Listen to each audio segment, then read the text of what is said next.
Salam damai sejahtera, perkenalkan saya Indri Kristiana Koa, calon guru penggerak Angkatan 4 Kabupaten Timur Tengah Selatan. Saya akan memaparkan tentang pembelajaran berdiferensiasi. Menurut Tomlinson 2001, pembelajaran berdiferensiasi adalah serangkaian keputusan masuk akal yang dibuat oleh guru yang berorientasi pada kebutuhan murid. Lalu, bagaimana cara menerapkan pembelajaran berdiferensiasi di kelas?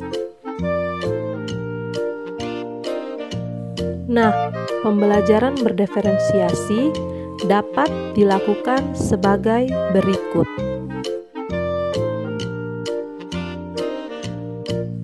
Yang pertama, merumuskan tujuan pembelajaran.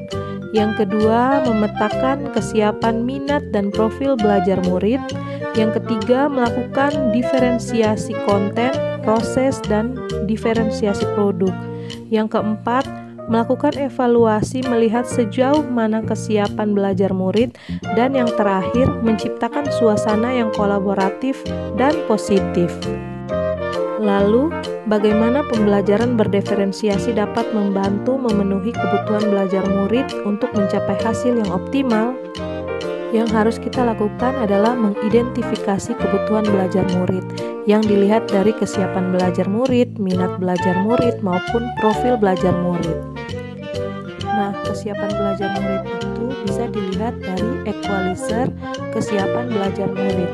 Untuk minat belajar dapat dilihat tujuannya sebagai berikut.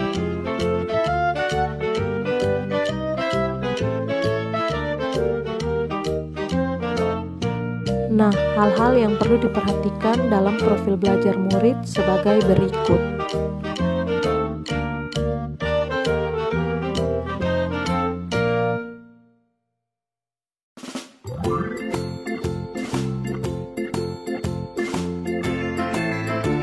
Lalu, bagaimana kaitan antar materi modul 2.1 dengan modul sebelumnya?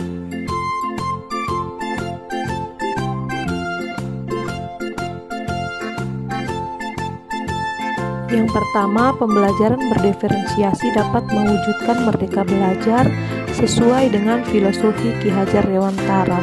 Hal ini dikarenakan setiap murid terlahir istimewa dan memiliki keunikan masing-masing, sehingga pembelajaran berdiferensiasi dapat menjadi sebuah solusi agar murid dengan segala kelebihan dan kekurangannya dapat memperoleh kesempatan belajar yang sesuai dengan kesiapan minat dan profil belajar.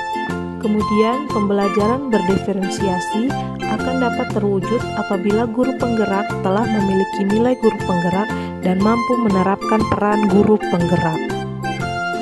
Karena seorang guru penggerak harus mampu berkolaborasi dan mengidentifikasi kekuatan yang dimiliki oleh ekosistem sekolah sehingga mampu mendukung perkembangan murid berdasarkan kemampuan, minat, dan profil belajarnya.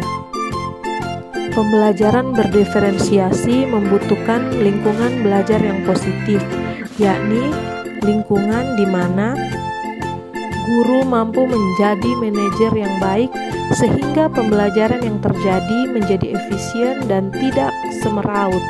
Kemudian, setiap individu akan merasa diterima dengan segala kelebihan dan kekurangannya yang dimilikinya. Kemudian, setiap individu akan merasa aman, saling menghargai, dan akan saling menghargai. Dan yang terakhir, akan adanya budaya kolaborasi antara guru dan murid, kemudian murid dengan murid dalam setiap proses pembelajaran berdiferensiasi.